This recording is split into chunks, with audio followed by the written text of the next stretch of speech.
Hi, everybody. Today we're going to spend the bulk of our time making up for lost lab time, lost time coding and implementing some of the ideas that we have. But first, we're going to step back to just a little bit on the quiz. Apologies for taking a while to get it back to you, but now you have it. And the quiz is sort of the opposite, right, of the practical side. It's more of the theoretical side. So I wanted to talk about a couple aspects of that. Somebody's going to remind me to put the screen back down. Paul's not here today, so please do that. Some of the practical aspects on the quiz in space.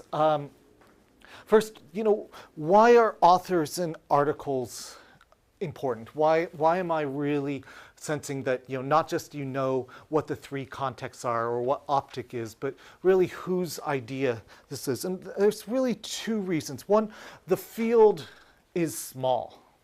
The field is small, and if you're working in it, and it's young, like not young as y'all, or it's even older than me, but young, like almost everyone who has come up with the great ideas that have changed the field are still living, and people you can meet. But more importantly, and so some of the guest speakers that we've had recently have appeared. It's campus preview weekend, so we got to close this. Otherwise, it'll get loud.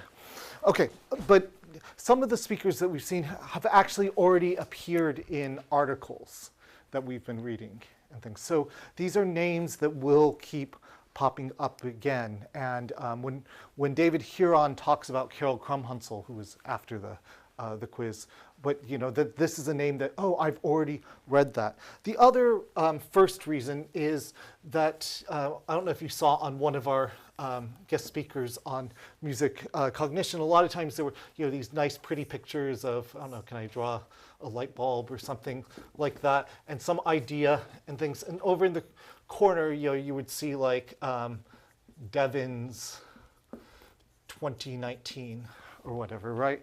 And those are just ways, they're industry shortcuts for how you can learn more about a particular topic. So I don't tend to talk with footnotes. Maybe I should more. Strunk and White, 2004. But these are things that people do quite often. And it's because here's the worst thing about almost every article you'll read, whether in science, engineering, humanities, arts, that like I'm telling you to read these articles and things, but then the articles aren't actually written for you to read. I mean, it's so ironic, right? Why do we write and publish research? For the most part, we're publishing research to talk to or to argue with or push back on or develop the theory of somebody else who's living. So these scholars tend to talk to each other quite a bit. And so what they're doing when they're putting these names down is really, there's a seat here today, if you'd like. Okay, and what they're really doing is trying to argue against something that you might not already know. So when somebody's presenting an idea, they're really saying, hey, I've got a better idea than this other person. And so they're always going to be talking about names of other people. And so it's just kind of good to get that. So that's something there. The other question I think that can come up in the context of these quizzes based primarily on the readings and these sort of abstract things is, why are there so many darn old articles in this class? Why are you doing a lot of citations of things that are 10 years old, 25 years old, and then you got the Iliac suite, what is that, 77 years old now? So what's the point of getting into it? So I've been teaching for a while, and there's one lecture that I love the topic, and I hope you'll love it too when we get to it, but I hate giving this lecture. It's the lecture on practical AI in music. And why is that? It's because the various techniques that I've been teaching have changed so often that they're not really relevant 2 years later.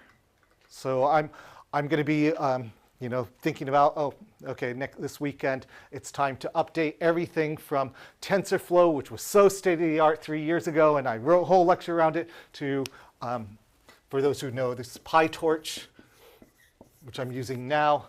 And it really means that there's a lot of things that we'll be spending time in that class that if PyTorch ends up not being the super great thing that you're going to be using for the rest of your life because of GPT or whatever else that's coming out, those types of information will get stale pretty fast. But the notion of things like equality and equivalence and how you can put equivalence classes, I hope will stay with you, even if you're not doing anything with music or even anything with computation. I hope they're things that will stay with you for the rest of your life, and that it'll sort of change how you make an outlook on the world. So that's a little bit why this class has a good amount of it. I figure if it's something that inspired me 15 years ago and it's still inspiring me today, it has a good chance that it'll still be relevant and inspirational in 10, 20, 30 years from now. For those who did the work on the global rule, somebody remind us what the global rule is, and where does it apply? Anyone want to take a guess? Matthew, do you want to take a guess or call on somebody else? Counterpoint. Counterpoint, great, super. So it's counterpoint rule. And what's it trying to maximize in counterpoint? So, just trying to think. What's it trying to maximize in counterpoint? What's that? That's it. You want to try it? I guess it's like trying to maximize like the musicalness or like how good it sounds. Max musicality, absolutely, great, super. And it does this, ironically, trying to maximize musicality came down to giving a formula, right? Or giving a set of formulas. And where do we begin with the global rule? Remember? The last note. Start from the end and go backwards and look at specifically, do you have, what, 3 possibilities of the last one? If you're going backwards. Now you have 2 possibilities because you can't repeat notes in this context. So you can be trying here and here against some other thing. David Lewin would actually not be happy with me. He always did his counterpoints in alto clef, but we'll do it in treble and bass. So yeah, you're trying to figure out, okay, if we ended here and the previous note is here, what are the other notes that we can do? So we have traditional counterpoint rules, but we also have this notion that every note that appears in the line must at some point find what? You remember?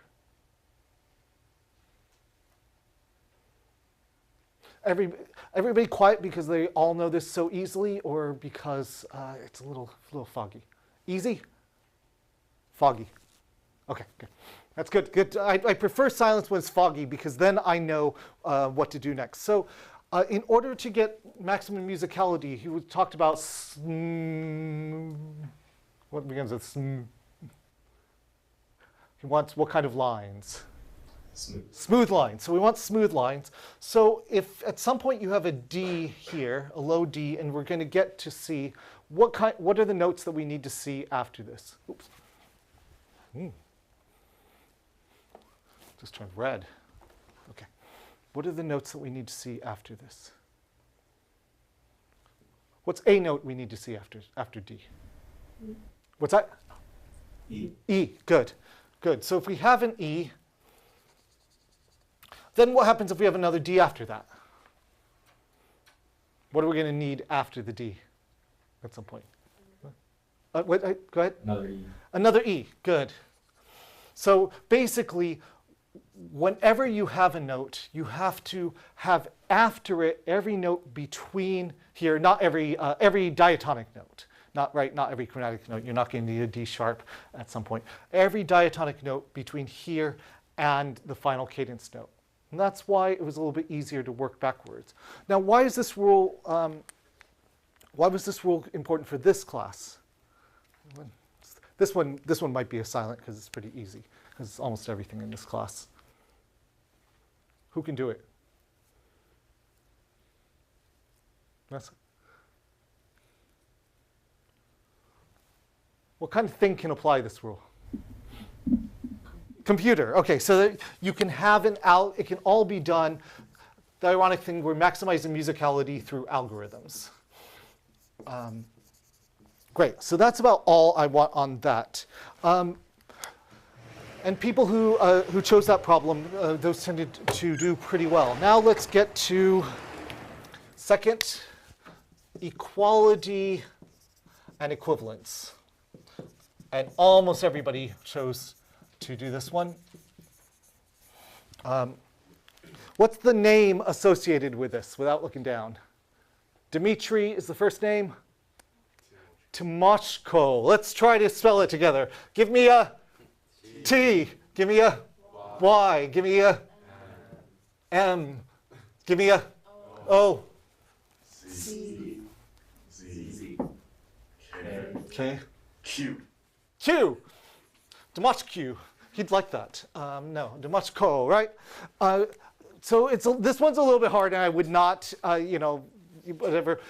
Basically, one of the things I try to do is I put in optic and whatever you put and see if Google could find the author on the first thing. So that on the first page, just remember that if you put in Wolfgang Mustard, it finds Mozart. So Google's pretty good at this. But okay, so Dmitri Timoshko's optic. Almost everybody got optic. Octave, P, T, I, and C. Cardinality, good. I know this like back of my hand. I just don't know how to spell the word optic. And then most people thank you for including my little contribution of spelling on the list. A lot of people, great. Now, so people did really, really great on that. Here's some of the things that, though, were a little bit harder. I think I might have thrown some people for a loop, and I didn't try to grade too hard on this because I realized, ooh, I didn't do the greatest job on this in lecture. So it was the difference between equality and equivalence. When we talk about sameness, which one do you think we're most likely talking about? Votes for equality? Same, equivalence. Ooh, we have more on equivalence. Yeah, I might not have done as well on this. I think of sameness as having more to do with equality in some sense, and equivalence meaning sort of can be grouped together.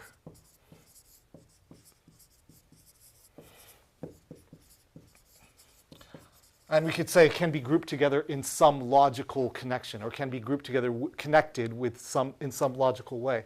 And the other thing that I think probably falls a little bit on me because didn't come out as clearly, is that when we're talking about same, some people, and you got full credit if you did this, talked about sort of the big picture. This note is same in every conceivable way.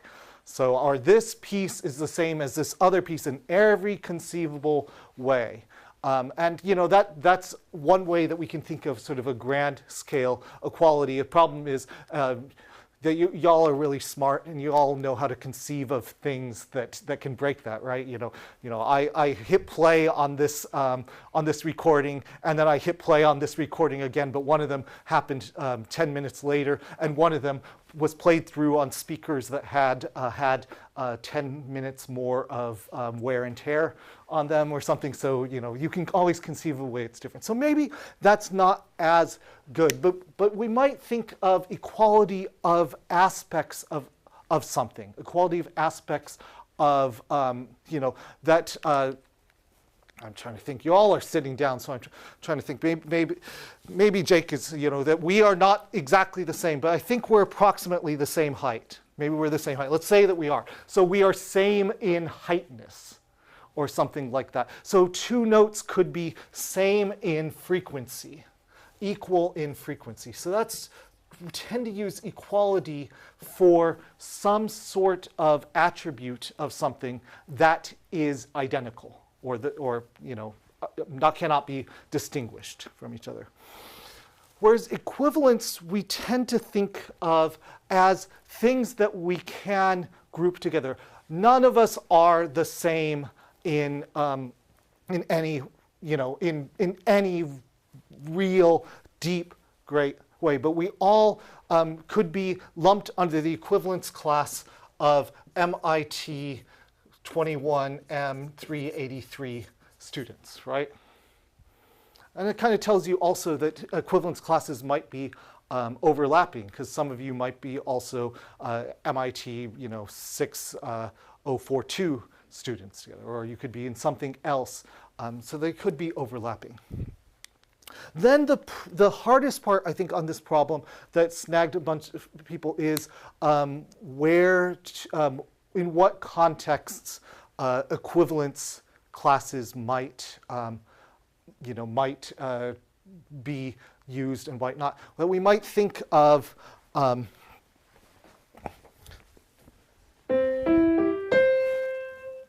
as one chord arpeggiated and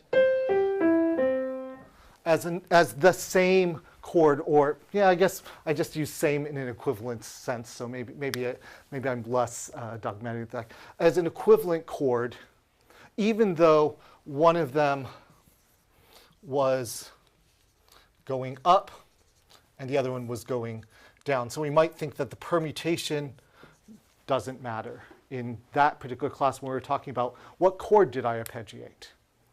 And then later we might say, well, direction is another equivalence class. Did it go up or did it go down? And contexts for when you might use one and when you might not use one. A lot of times the context where equivalence classes come in, it's sort of a little kind of too obvious in a class called Computational Music Theory and Analysis. The equivalence classes tend to not come in as often in performance than in analysis. So I think more than one person wrote, that you can think of a performance where cardinality doesn't matter. And I might have written something like, well, if you play that measure 3 times, because that's what's written, and I only play it once, it's going to matter for our performance less way. But we might not think of the cardinality as mattering if we're trying to do a search on, does this piece have any diminished triads? We don't really care how many major triads and how many minor, but in that case, we might just be lumping everything under the type of triad equivalence class and not counting how many. A particular one, but we use these all the time in real life. So the example that kind of popped into my head today is, if you're going to Taylor Swift.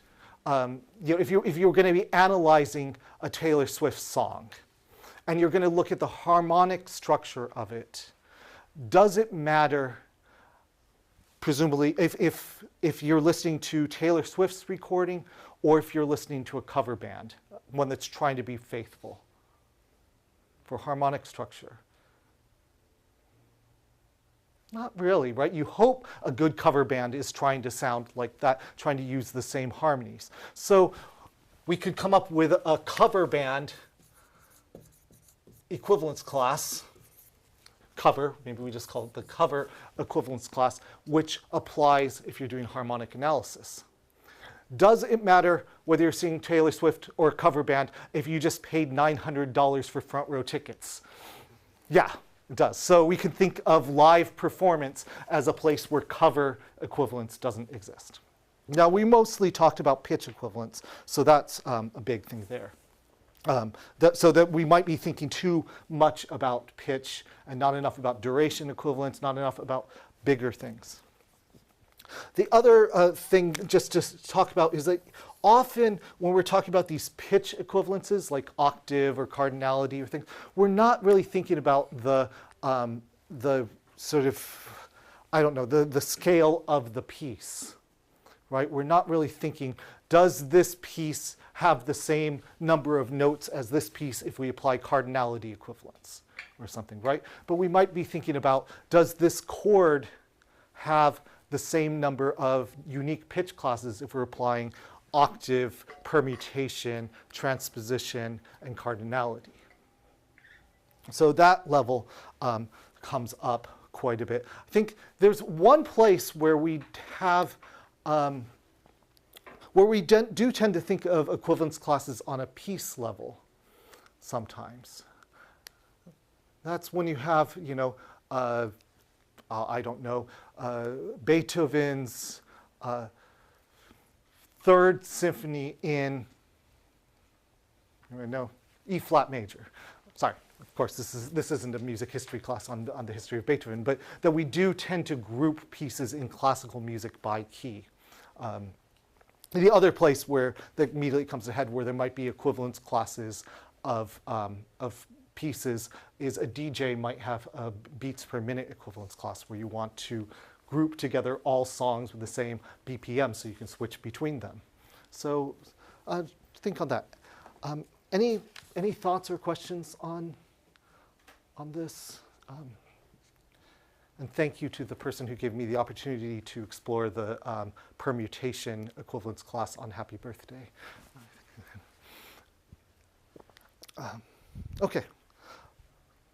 Last one, let's talk about the three contexts. This one was a little bit harder. Some people got, it was by Eleanor Suffrage Field, and some people thought it was the decently similar, about the same time in the semester, article by Nicholas Cook. And if you wrote that, you were getting some credit because you were really in the right ballpark. So she talks about the three main contexts. It talks about are, you can read them off, we're better saying them out. First one. Symbolic. So symbolic is one, well, we'll get to, it is there, but not one of her terms. Again, that ends up being the problematic one. But yeah, we'll keep that one. Else? What's that? Graphical. Yep.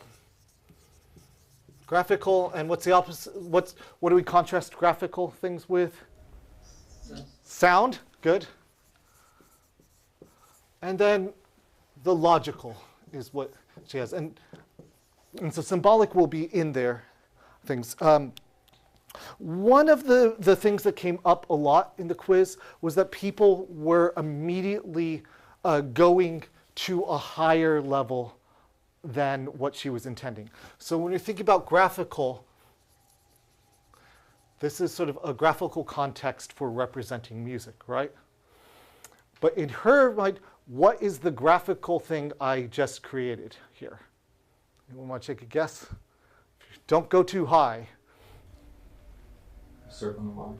Circle and a line. Is that what you're going to say, Marlon? Okay, great. A circle and a line. So by the time you move that to Professor, you drew a quarter note with a stem down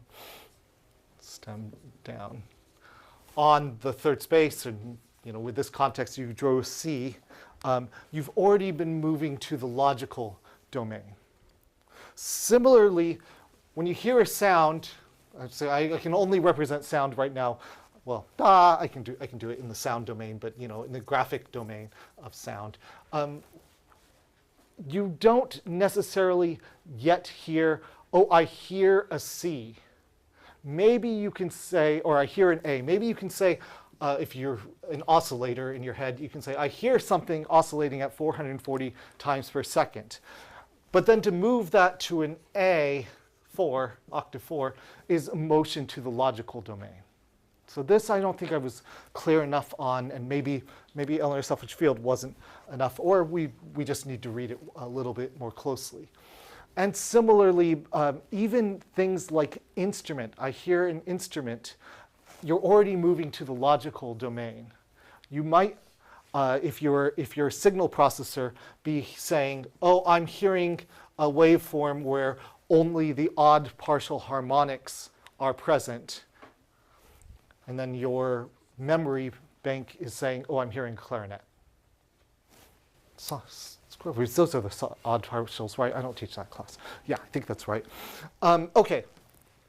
So because elements of the logical domain, a lot of our answers were transferring to the sound or the graphical domain. The logical domain got sort of tangled up with the next higher domain here, the next more abstract thing, which in this case I'm going to call it the meaning domain. We can call it here, I'm going to actually try to write this without looking at it, hermeneutic domain, which is sort of the study of the construction of meaning or the conceptualization of meaning. It's actually a pretty cool word if you don't know it, but I don't like it too much because my whole life I've had blowhards, if I can say that word, who use hermeneutic and throw it around everywhere. Oh, I'm having a hermeneutic construction of meaning. It's like, well, no, that's just what that means. If you learn your hermeneutics of hermeneutics. So I'll often just call it the meaning domain. And so you might be, that your logical sound domain you've heard, and your graphical domain you saw a whole bunch of things on page, and your logical domain said, ooh, there's a whole bunch of randomly spaced staccato eighths, or even randomly spaced might be too far down. So at this level, you might say, oh, the title of the piece is Fireflies. And this is a depiction of how the fireflies are coming in and out. So there is a next level of domain to have there. Difficulty is that there's this word semantic that came up a lot. Semantic. Sorry, I'm writing over it, but I'm writing there for a particular reason. That Eleanor Suffrage Field kind of uses to imply this level of understanding, that's sort of the greater meaning of things. So it's a fourth context there. But over time, it's kind of been migrated up in music information retrieval to be closer to the logical domain. So people will say, oh, I don't want to, I don't want to know exactly how you're going to draw it on the page. I want to know it semantically, quarter note C5 or something.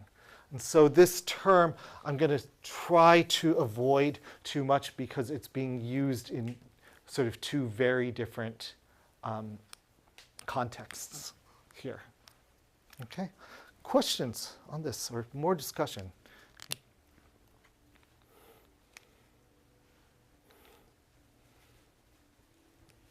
Okay, I know we want to get to some coding and get to some other things, but thanks for sticking with all of this. Oh, and there was one thing that came up and a really good answer that made me realize that I definitely didn't say this in class, that she says most notation formats focus on one of these, or music representations focus on one of these things. So yeah, definitely the CD focused on sound, and the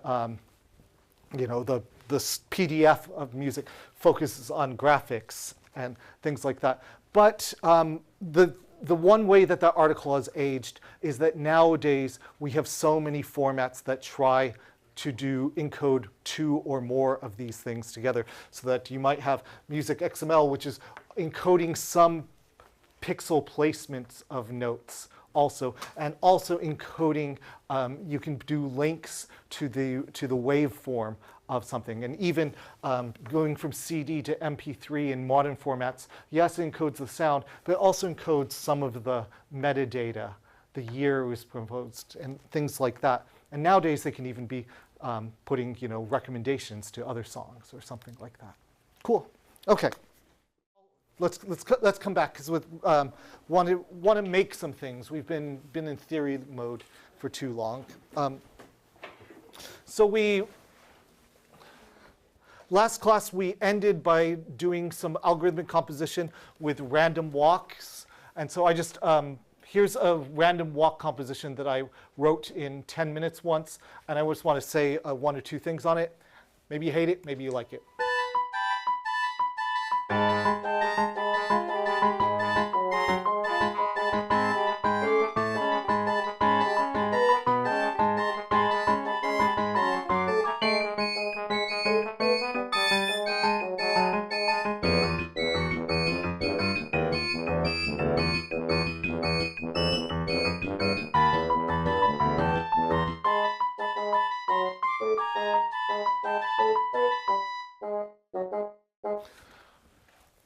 So one of the things I did in my aesthetic on the piece, just to say a few little things on it, is that I gave a large amount of gravity toward whatever note, which I kind of transposed to make it more dissonant, whatever note something started on, when it went away, it was really, really likely to get pulled back to where it came from. So that's why you'll see just a few things that kind of get perturbed out of way.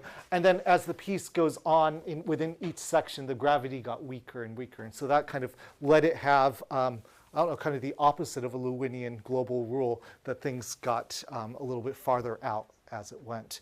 The other thing that I couldn't believe when I first was like, oh, I think this will be a good idea, write the code, generate, put, and it sounded just a mess. Totally. Maybe it still sounds like a mess to you, but putting in these staccato marks made all the difference for making it more of a percussive piece. So you can do things like that if you want your pieces to be a little bit more interesting. Yeah. Is there some form of articulation label that you could use to avoid having to staccato every note? You could, yeah, in modern thing you would say you dot, dot, dot, dot, then you probably say staccato, similarly staccato throughout. Or probably you would just tell a performer, if you're talking to actual humans, all notes smaller than whole notes are staccatissimo or something. Is it possible to implement that in this graphical software? Or does the MIDI play not recognize it? Yeah, it doesn't recognize. When you start talking to the other thing, you're ever more expressive as it goes. Yeah, the MIDI just ignores that for the most part. I mean, maybe that's the great large language model thing too. The first thing that takes a Mahler score is MIDI and give it all of his rehearsal marks. And all that stuff is like, oh, I must turn myself into fire and perform this in this way. And yeah, maybe that would be kind of interesting. I hadn't thought of that. Thanks for the idea. Yeah, so we don't have that type of thing. Besides, when you're doing computation things, one of the things is it's pretty cheap to, in a loop, put staccatos on every single thing. Yeah, great. So anyhow, I don't want to spend time on that. Just a little amuse-bouche before getting to go ahead and open up Jupyter. Give you a second or two, and we're sort of have a bunch of little things that we haven't gotten to yet that I want to make sure that that we can get to. Reminder that the problem set is sort of a Russian nesting doll of unlocking tools, so that please pay very close attention on each of the questions on what tools have been unlocked. But if I'm telling you, well, you now have access to chord, now you have access to Roman numeral, I should at least introduce these to you, right? I can't remember if I introduced chord very briefly, or if we didn't. Maybe I don't think we did. Probably need some other things. I'm going to import chord note pitch for now. So go ahead and do that. I put the screen down even. It's all good. Okay. So the hardest way that you can create a chord is, let's say, C equals note dot note C. I'm giving you the hardest way, so maybe you don't want to do this because I'm going to give you the easier way in a bit. Or if you just get behind note G. Oh, I should probably give them octaves, shouldn't I? C4, E4, G4, And then we'll say ch for chord, cha. Remember that chord is a bad name for a variable, chord.pitch, chord.chord. Lowercase chord indicates it is a module. Uppercase means class, good. And so we're getting an object of that. So we could do apparently there's a button for Google search. CEG.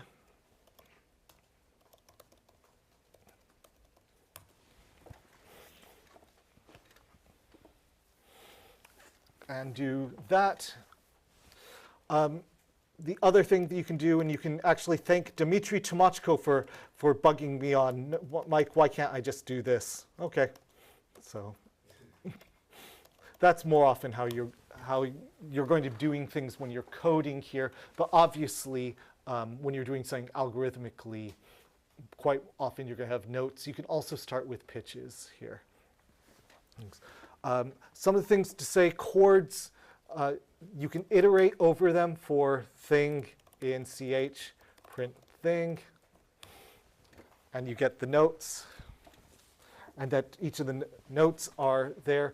You can change the duration of one note in a chord and not the other, but that doesn't work too well. Let's create a second chord. Weird equals chord dot chord. Oh, I don't know.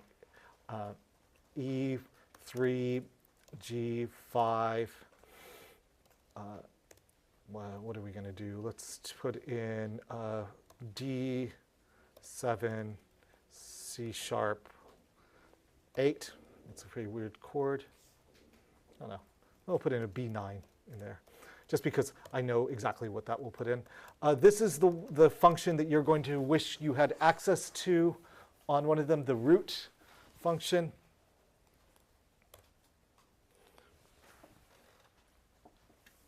You'll kind of get that. This one might not have a name, common name. Diminished minor ninth chord. Is that correct? Weird.show. Whoop! That one went too high. Okay, oh, because it's an E3. No, that actually might be correct, because it has to fit it all onto one staff when you do this. Maybe instead of E3, let's say E4, 5, 6. Octaves don't matter. 5, 5, 6, 6. It'll sort it for us. Yeah, that looks a little bit better. Easier, though, is close and weird. I guess I'll call it equals weird dot closed position.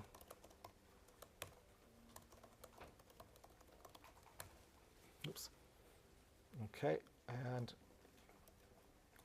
so who remembers what closed position is from 301 or something like that? Yeah. Is it one octave? It's all within one octave. There's actually two different things. Some definitions allow the bass note to be in a different octave, and then the other, but the top notes are all as close together as you can get. Yeah, and that can be pretty useful for an analysis type of task, right? So we can we'll choose a different Bach piece today. I'm sorry I'm not keeping up my promise to do a bit more than just Bach, but it does make things go a little bit faster. This will say Bach equals corpus. So I'm importing corpus, sorry. I should be talking around corpus BWV 269. This is going to be one of our favorite ones coming up for a bit. I think it's 269. Do I have the right template out? Yep, great. Mein Herzensgründe sage ich Lob und Dank. Great. So one of the things we can do is we can get, so what do I call it, Bach? Let's do Bach.chordify.show. I think we've encountered this, but we haven't really talked about it very much. And I'm going to need to zoom out for a second, or you can do this on your own. or maybe I'll just do this. Bach.measures, so we remember this begins with a pickup. Yep, 0 through 4 dot show. Chordify is slow enough, so you probably shouldn't call it every single time. Bach.chord. Bach. In fact, might as well make the part that's faster go first. Bach.measure 0 to 4 dot chordify dot show. You don't have to. Am I going too fast today? Yes, I am. Good. Thank you for having the courage to nod. So we're going to do the same thing, and I just want to make sure that we can kind of get. I can't really tell if that's a G, but it does look about. But that does look about an octave below that note, and I do know that that's a G. And so, yep. So it's taking at every moment what's sometimes called a salami slice, which is to say, every time something changes, there is a new chord created. So we can see here that there's nothing that changes here in between here and here. So this is a chord, this is a chord. But here, this will need to be made into 2 chords in order to deal with it. And we can kind of see here that this works. It's rather hard to figure out what chords these things are. So what did we just learn? Yeah. What's MXL?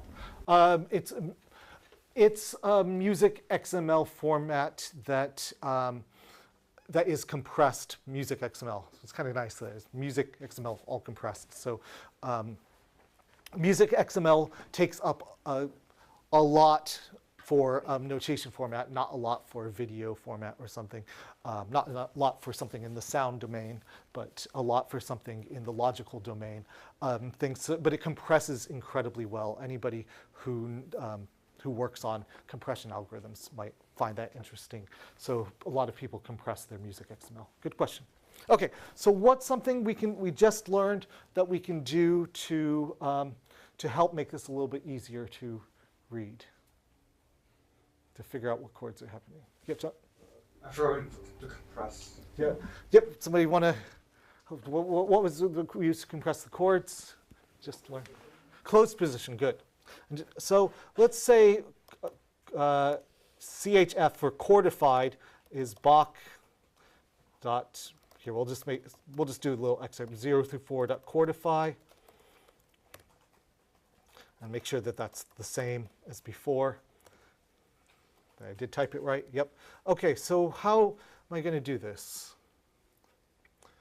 Actually, let's before I do that, let's just look at it in text, show.text. Instrument 3, 4. Yep. And we have all these chords within measure. So we want to put all of these chords into closed position. What's our favorite 3-letter word that we're going to start with? 4. 4. Great. So let's do this. For my chord in, what do we call that? We call that CHF, for CHF dot something. Whisper to your neighbor what the answer should be, and then we'll all shout it out.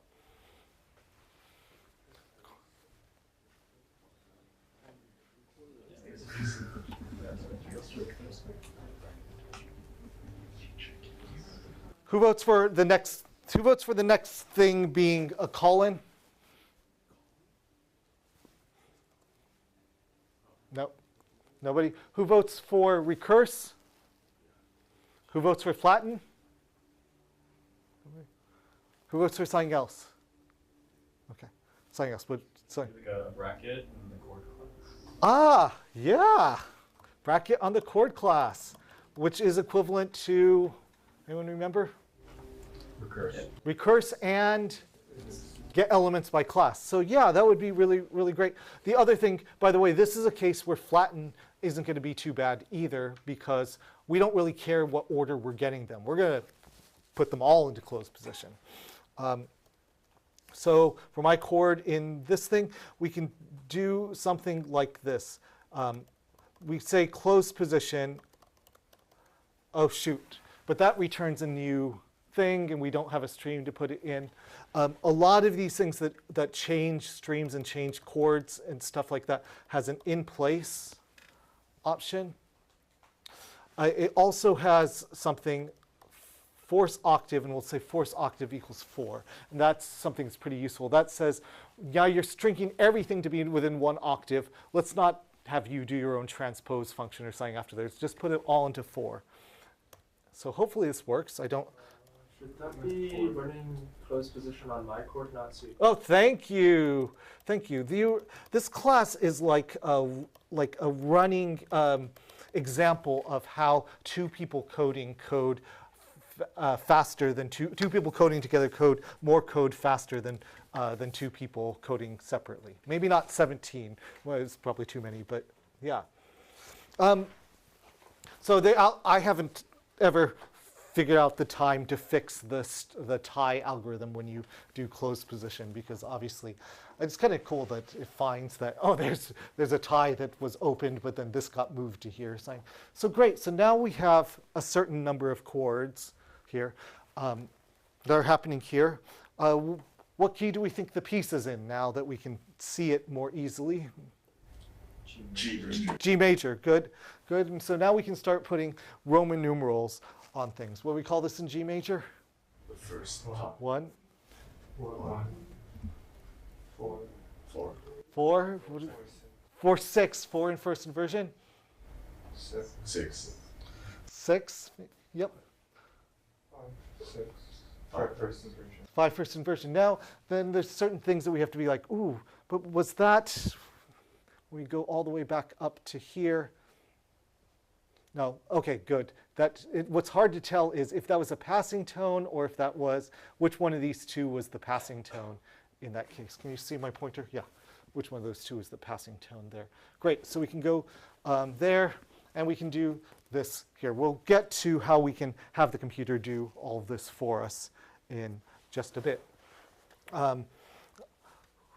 Questions or anything I should go a little bit more slowly? Yeah, John. If we force octave to be 4, why do we have some notes in the 5th octave? Why do we have some notes in the 5th octave? That's great. What it says is it forced the lowest note to be an octave 4.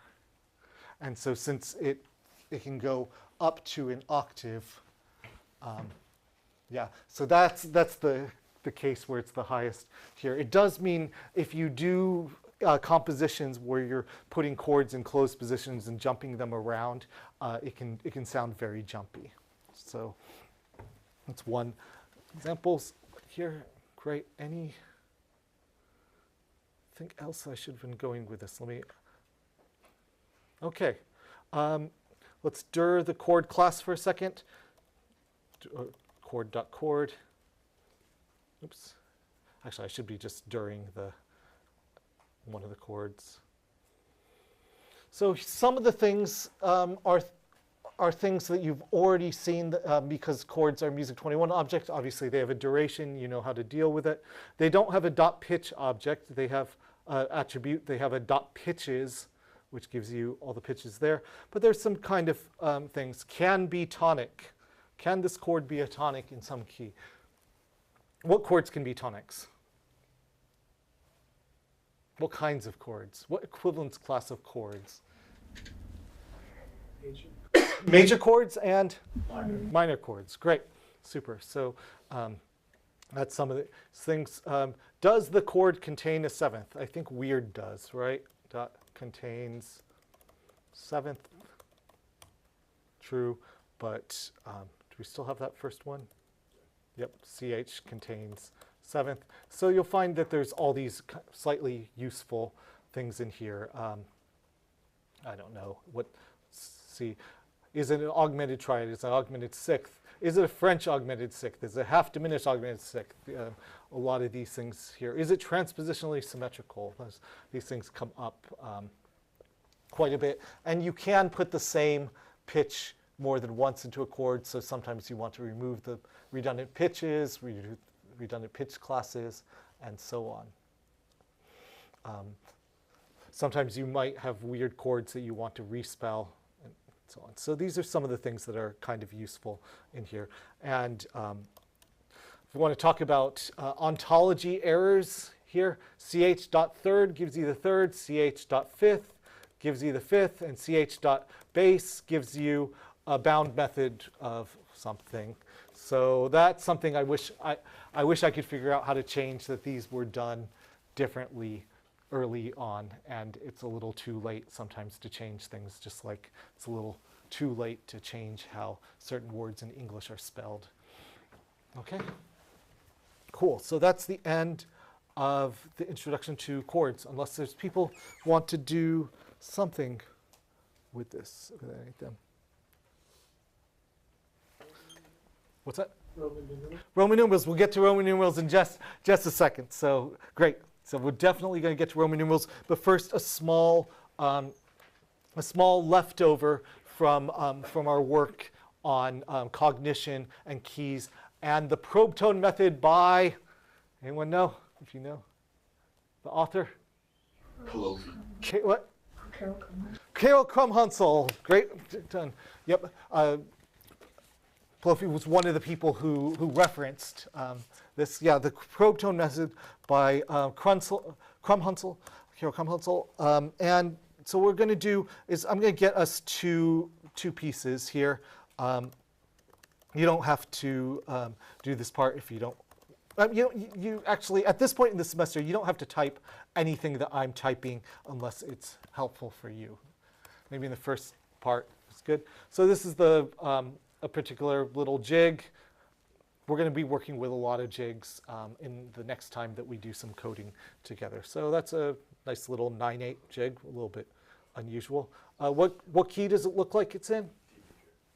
Yeah, you always have to. You can let people give us a chance to do it. Yep, D major here, and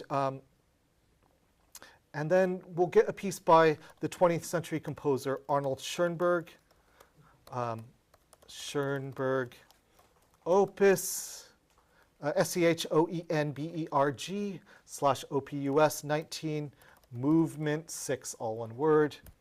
I know it's a little bit hard. I wish I had another title that we can do. It's a little piano piece. Great. And Adam, what key is it in?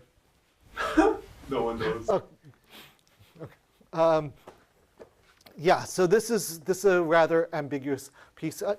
Just so you can get it a tiny bit in your ear. Just the first couple chords.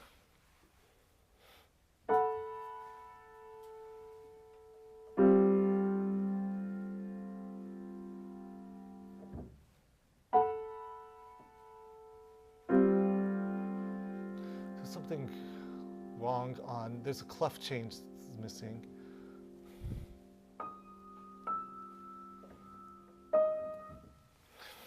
Yeah, no, there's something a little bit wrong in this encoding. Anyhow, a little bit ambiguous piece. So what I want to do is let's get into unlocking some key analysis things. So what we can do is we call it jig, right? Yep. K1, our first key will be jig.analyze, analyze key.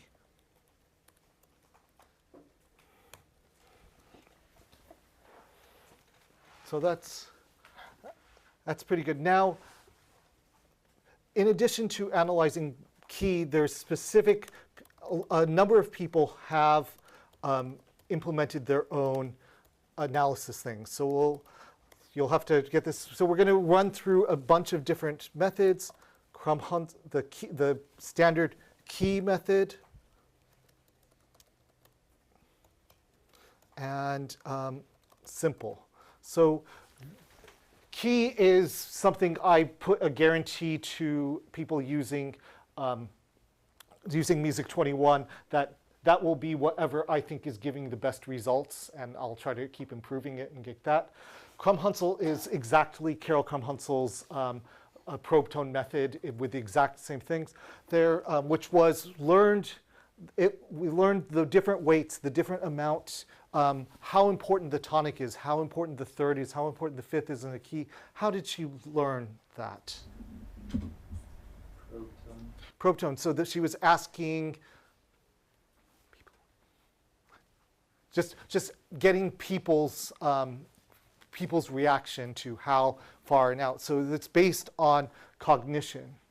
The Essen one was based on labeled keys for the entire Essen folk song repertory, which we've used a couple times on things, and it's come up in this class quite a bit. And so people used that database on the ones that were labeled in the key to learn not from people, but from what number of notes were in a piece that was labeled as in F, what number of things were labeled as in E. And all of these weights, by the way, have these weird numbers like, the tonic 6.238, to make it too much like pi, 2 pi or something. So these really long, complex numbers on things like that. Where Craig Sapp, who's come up in this class a couple times for making the Rosetta Stone things, I think it was Craig Sapp, who came up with a very simple, he's like, no, we can just use 10101.5, and I think everything in his weighting is either 0 or 0.5, and he's like, it's much easier to remember, much easier to program, and it works, he thought, even better. So we have all these in here. So we'll do this here. You don't need to know Python F-string formats, but I'm going to give 20 letters for the method, and then we'll analyze using that method. Here, actually, we'll just do this. Key out. I'll make this a little bit easier to read. And so we'll call key out equals jig.analyze using the method. Oops. Method, thank you. I put method in a string. I'm a string of Methodists. So when you put the jig into there, everybody agrees it's D major. That makes pretty good sense, right? You would not trust any algorithm that came up with a result other than D major for this entire piece. This is the whole piece. Right? But let's see what happens when we give it Schoenberg. So I'm going to just copy and paste the copy and paste method for coding quickly in class. And they call it SCH, I think. And here we end up with quite a bit of distinctions. Maybe E minor and A minor aren't too far apart, but we even have a major key in there. So depending on how you do your weighting, different things could be better. There's always the goal of trying to come up with a better key analysis routine. And the other main unsolved task in this domain is pieces aren't always just in one key. And I'm not talking about Charles Ives with multi-tonality and things. I'm talking about pieces change keys throughout the piece. And sometimes it's easy. They change the key signature at that moment. But quite often, pieces change keys without giving a key signature. Can you have a method that says, well, it begins in E, and then it goes to A, then it goes to C major, and then it goes some other place? Can you detect where all those key changes are? So that's something that people have worked on it a little bit, but it's still an unsolved general problem. Anything, any questions on these types of things?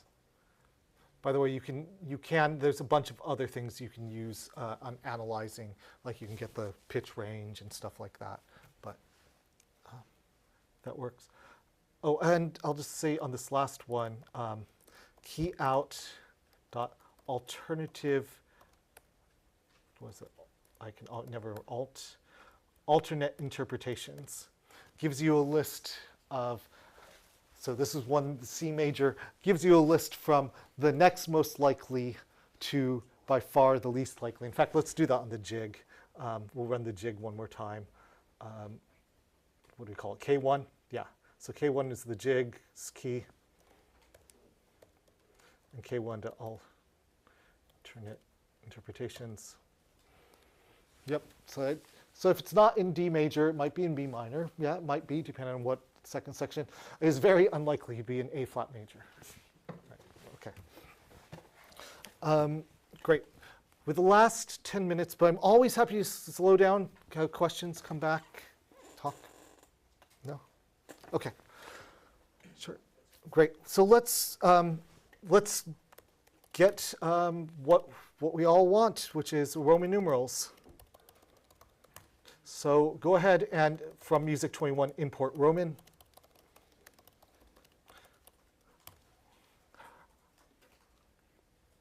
And trying to find where I have this part broken up. Here we go. Okay. Within Roman,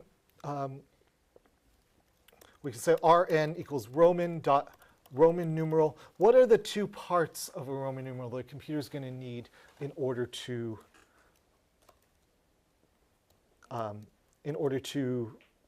figure out what pitches there are? Sorry. Yep. And which numeral is it? Yep. We'll call that the figure, the string representing things like 1, 5, things, and the key. So what you can do is if you had a key object, I think we still have one, K1, we can pass that in and get that's 4 in D major. The other thing, what we'll often do when we're coding in class is I'll just give it a capital D for D major, lowercase d would be D minor, and that works just as well. If you're actually writing a program, unfortunately, one of the least optimized things is creating a new key object. It's about an order of magnitude slower than it should be in an idealized world. So it is helpful to reuse your key object if you're going to keep using it over and over again. OK, so we have Roman numeral 4 in D major. Somebody this side of the room, what pitches are we going to be expecting with Roman numeral 4 in D major? Yep, go ahead. GBD. GBD. Were you going to say that? Good, good. So what we can do is GBD. And what octave should they be in? Do that more gesturally so that we can get that. You went. Doesn't matter. It doesn't matter. It doesn't matter, right? So there's this weird thing that happens that when we want to put a pitch onto, onto a staff or something, we need to give it an octave. We need to sort of reify it at that moment. But it doesn't matter, right? So here's the first question on this is what kinds of, when we say that we have the same Roman numeral here as the same Roman numeral here, what kinds of equivalence classes are we talking about? If I say that, Roman numeral 4 equals Roman numeral 4. I want to throw some equivalence classes on pitches or notes. Somebody throw out an easy one, because we just said one. Octave. Octave, good. So that's definitely one. Yeah, go ahead. Permutation, yeah, it doesn't really matter what order there. I'll come back with octave on just a little bit, because there's the caveat, but later. So everyone should try to figure out caveat on that. What else? Cardinality, right? I mean, I almost wrote on that. Yeah, because this is 1 in C major, but so is this, and so is this, and so is this. It doesn't really matter how many notes we have. Good. Now, when we're just talking about Roman numeral like 4, what's the other thing that we're sort of in there for? What do you think about? Yeah. Whether it's major or minor. Whether it's major or minor, yep. So we have something on, well, let's try to think some of these things. And do we have the same blanket octave equivalence, the one that we've been thinking of that you've already coded? What's my caveat on octave? Yeah. Well, I think it's like chord inversion. Chord inversion. Yeah, we have this different kind of inversion where this is 1 and this is 1 first inversion. 1 what is it? 1A, 1B if you're British, 1/6 if you're American. Yep.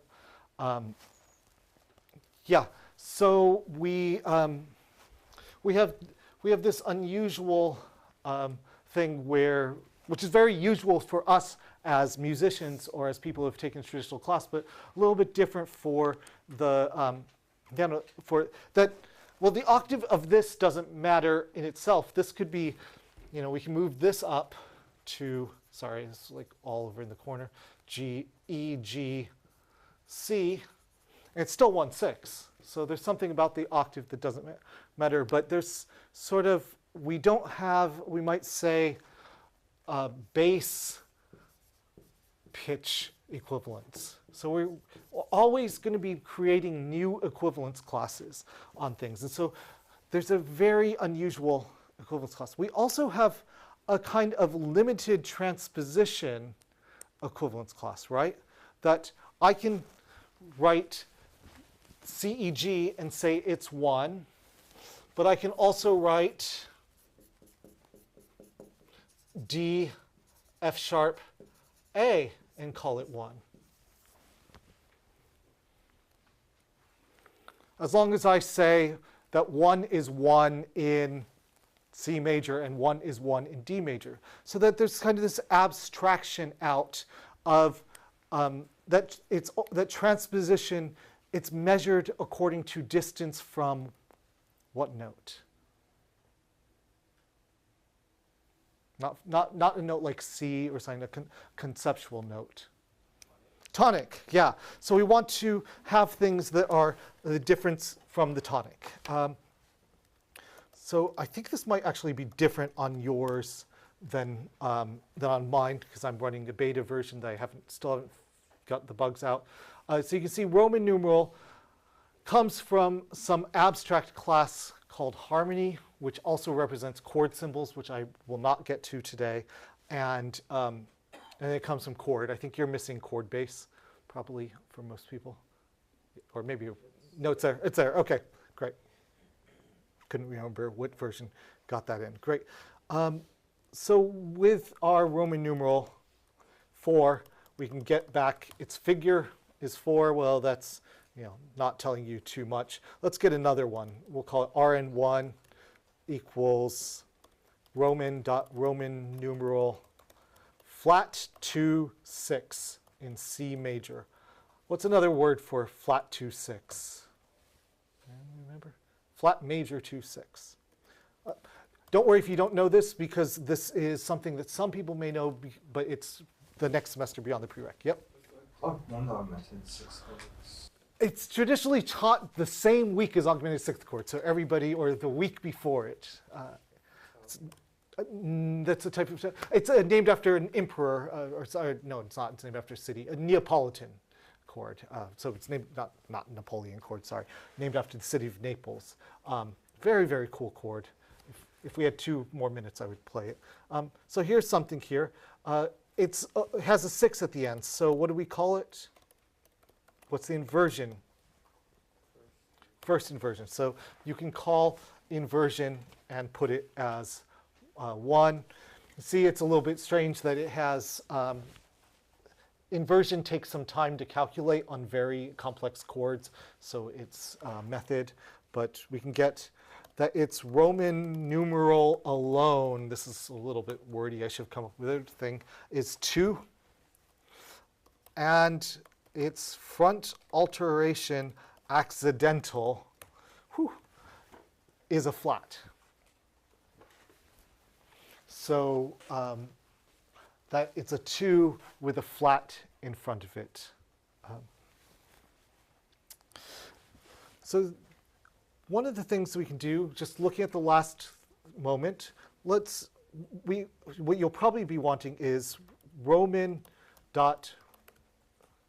numeral from chord. So given a chord and a key, what's the Roman numeral? So we still have weird. No, let's start with CH. In C major,